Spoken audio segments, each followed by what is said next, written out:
Salut à tous et bienvenue sur Vue Autrement. Alors le thème du jour, c'est qu'on va se poser la question comment ça se fait que les Français, nous sommes autant appauvris? Parce que attention, je vous mets un petit spoiler, il paraîtrait qu'on aurait perdu près de 56 000 € en moins de 20 ans. Rien que ça. Parce qu'à l'heure des gilets jaunes qui manifestent parce qu'ils n'arrivent pas à boucler leur fin de mois et qui voient leur situation de jour en jour se détériorer, c'est une question fondamentale. Comment et pourquoi on s'appauvrit tant que ça alors qu'on est quand même une des nations les plus riches du monde? Et pour répondre à cette question, eh bien, on va revenir au basique, c'est-à-dire au produit intérieur brut, soit le PIB. Alors, pour rappel, et selon Wikipédia, le PIB vise à quantifier la valeur totale de la production de richesse et le PIB par habitant mesure le niveau de vie et de façon approximative celui du pouvoir d'achat. Alors prendre le PIB comme un indicateur de richesse, c'est quand même assez critiquable, car en effet le PIB ne tient pas en compte par exemple de la répartition des richesses au sein du pays, ou alors l'accès à la santé, à l'éducation, quel type de biens sont fournis pour produire ces richesses,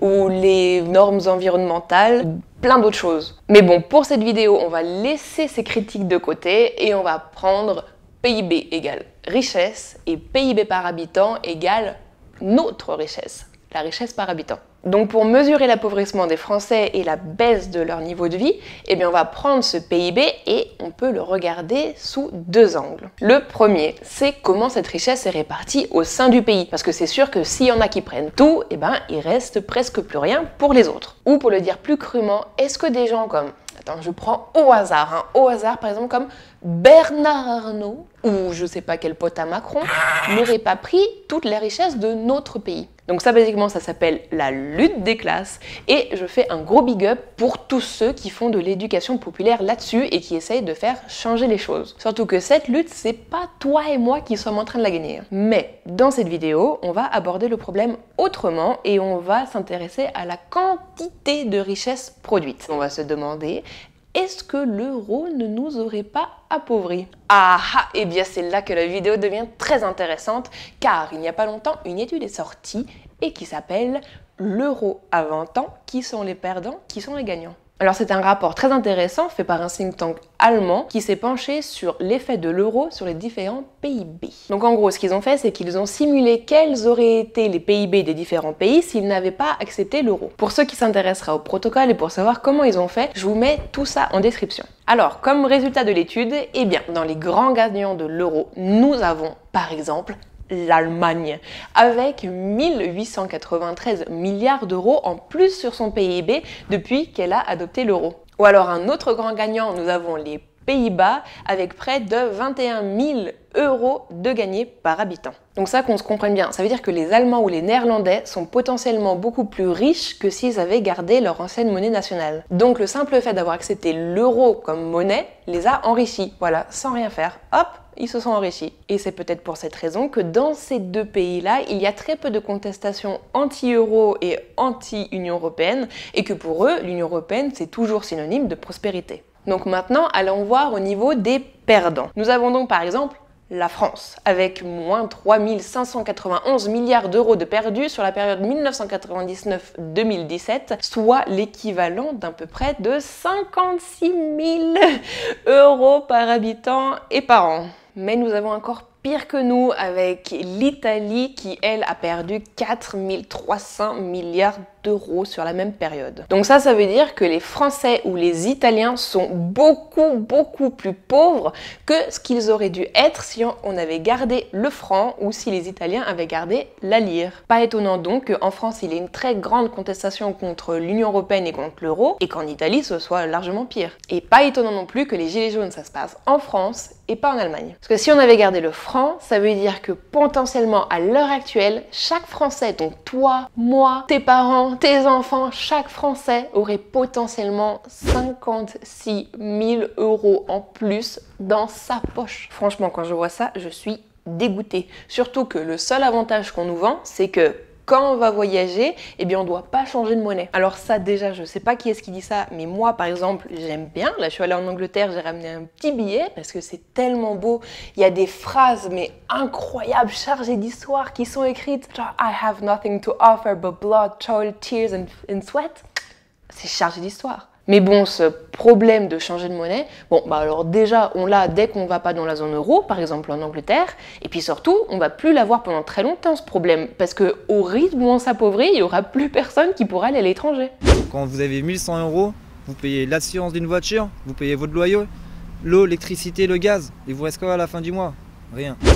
Enfin bref. Alors je me suis demandé, mais pourquoi cette étude n'a pas été plus reprise dans les médias? Parce que oui, certes, il y a quand même pas mal de journaux qui ont fait des articles là-dessus, mais c'est quand même pas passé au TF1 de 20h. Parce que c'est pas Jean Clodo qui l'a fait cette étude, c'est un think tank allemand qui publie en plus des résultats qui vont contre leur intérêt. Parce que ça démolit le mythe comme quoi l'économie allemande va bien parce que les travailleurs allemands travaillent beaucoup. Non, là ça montre que l'économie allemande va bien parce que l'euro est en leur faveur. Donc déjà, le résultat paraît beaucoup plus solide que si ça avait été genre un think tank italien qui aurait vraiment intérêt à montrer ce genre de résultat. Mais en plus, à l'heure des Gilets jaunes, c'est vraiment un débat qu'il faut avoir. Pourquoi on s'appauvrit autant? Est-ce que le résultat de cette étude est vrai? Est-ce que c'est faux? Est-ce qu'il y a d'autres facteurs, etc.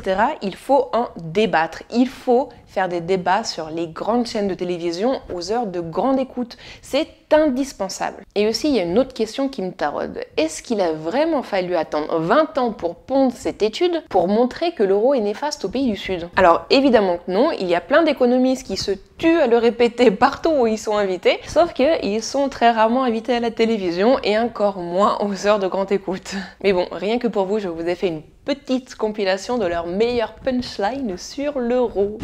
L'appartenance à l'euro est aussi chère au président du MEDEF que la prunelle de ses yeux. Avoir l'euro aujourd'hui, c'est condamner le secteur privé français à la mort.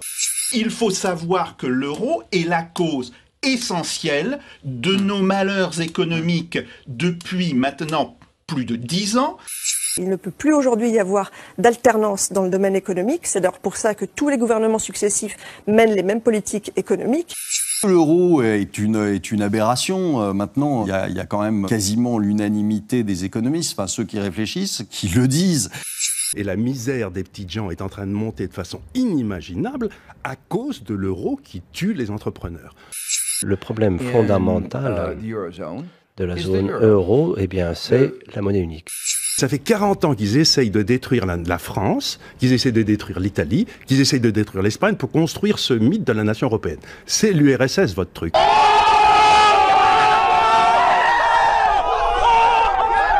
Mais bon, il n'y a pas que les économistes qui attirent sur les dangers de l'euro, il y a aussi des partis politiques. Et non, je ne vais pas parler ni du parti de Jean-Luc Mélenchon, ni de celui de Marine Le Pen, tout simplement parce qu'ils embrouillent la tête de tout le monde, ils changent d'avis tout le temps, on n'y comprend rien avec pour l'un le plan A, le plan B, ensuite pour l'autre on sort de l'euro mais pas de l'Europe, et puis ensuite on sort plus de l'euro, je sais pas trop quoi. Non, c'est pas sérieux. D'ailleurs, si tu veux savoir pourquoi je considère que ces deux personnes, c'est de l'arnaque absolue, eh bien je te conseille d'une part la vidéo que j'ai faite sur Mélenchon, et d'autre part celle de Trouble Fête sur Marine Le Pen. Voilà.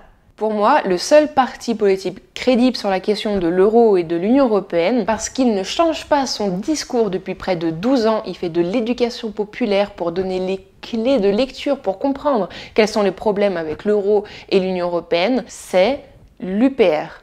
Ce qu'il faut savoir, c'est que l'euro n'est pas une monnaie unique. L'euro est une monnaie, en fait, tous les pays ont conservé leur propre monnaie nationale. Si vous avez 1000 € sur votre compte bancaire à Paris, dans une banque commerciale, c'est 1000 € de créances sur la Banque de France. Mais si vous les transférez en Allemagne, ça devient 1000 € de créances sur la Bundesbank. Ça paraît très technique, dans ici, pour cette émission. Et pourtant, ce que je viens de vous dire là est d'une importance considérable parce que c'est le cœur nucléaire de l'explosion qui arrive. Pourquoi? Parce que les grandes fortunes du Sud, toutes les grandes entreprises, elles anticipent l'explosion à venir de l'euro, elles vont donc placer leurs liquidités par centaines de milliards d'euros des pays du Sud, notamment en Allemagne, mais aussi en Finlande, au Luxembourg et aux Pays-Bas.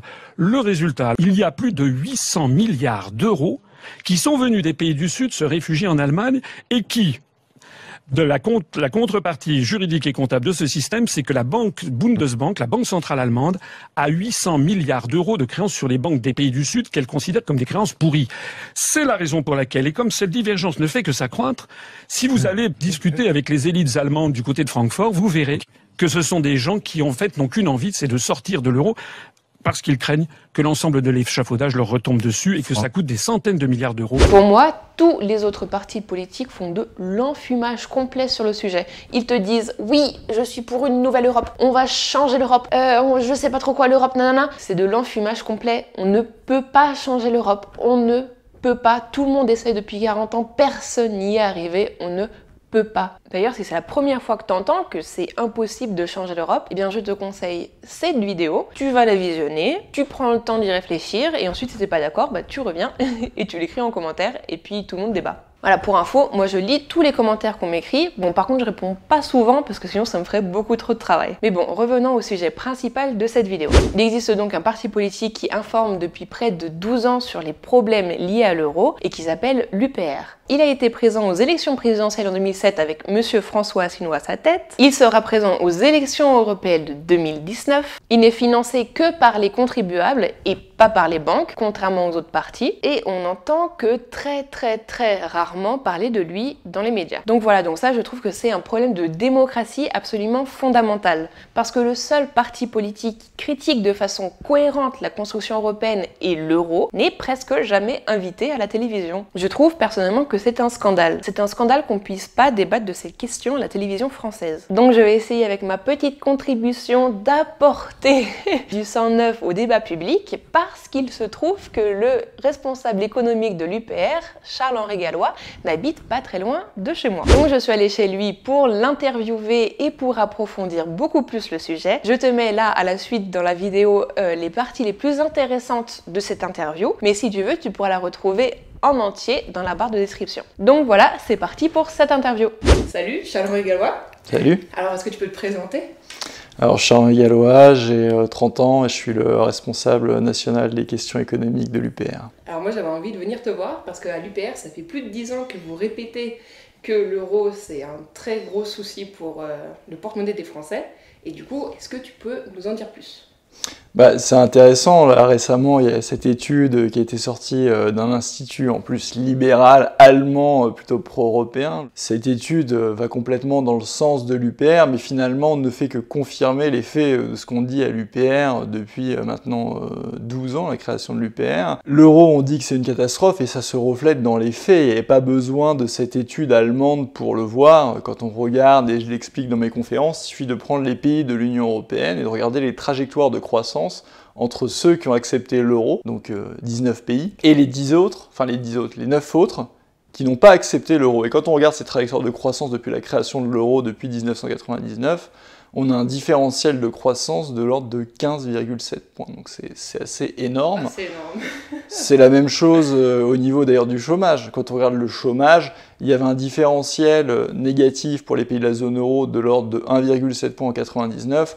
En 2017, on en était déjà à 4,4 points, donc contrairement à toutes les promesses qui avaient été faites des européistes, parce que c'est ça, il faut revenir là-dessus, on nous avait dit, si vous faites l'euro, vous allez avoir plus de croissance, moins de chômage.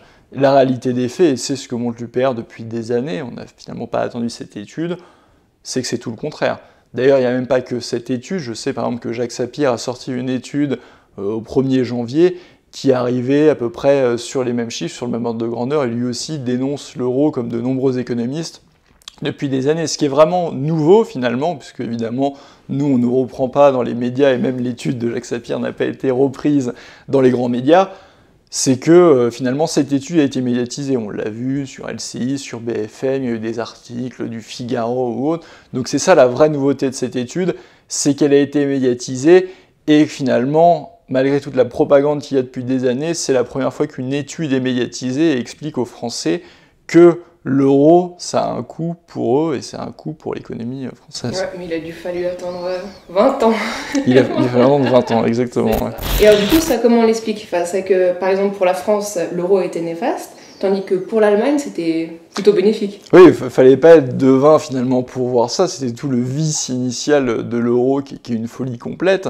Dans l'histoire, et c'est pas une tare en soi, c'est pas néfaste pour l'économie, tout au long de l'histoire, avant l'adoption de l'euro, il y avait le franc français qui se dépréciait par rapport au Deutschmark, parce que les Allemands, c'est comme ça, c'est culturel, c'est économique, et les structures économiques de l'Allemagne sont lourdes au niveau industriel depuis des années, c'est une économie qui est plus compétitive que la France. Et donc vous aviez cette dépréciation entre les deux monnaies, et par exemple en 12 ans, entre 70 et 82, on était passé de 1 Deutschmark égale 1,5 francs à 1 Deutschmark égale 3 francs, donc une dépréciation énorme, mais l'économie française se portait mieux que l'économie allemande. Et qu'est-ce qui se passe quand on fige les monnaies? C'est pas compliqué, l'Allemagne étant plus compétitive, mais donc sur une première année, elle va accumuler un excédent commercial vis-à-vis de la France. Et donc, là où avant il y avait un équilibrage des monnaies, c'est-à-dire justement que le Deutschmark s'appréciait par rapport au franc, et ce qui se passait, c'est que les produits français devenaient relativement moins chers que les produits allemands étaient plus chers à importer, il y avait un rééquilibrage des balances commerciales qui se faisait comme ça, et donc, sur le long terme, les balances commerciales étaient plus ou moins équilibrées. Avec l'adoption de l'euro, on a figé toutes les parités, et finalement, c'est les pays les plus compétitifs qui accumulent, entre autres, des excédents commerciaux vis-à-vis des pays du Sud.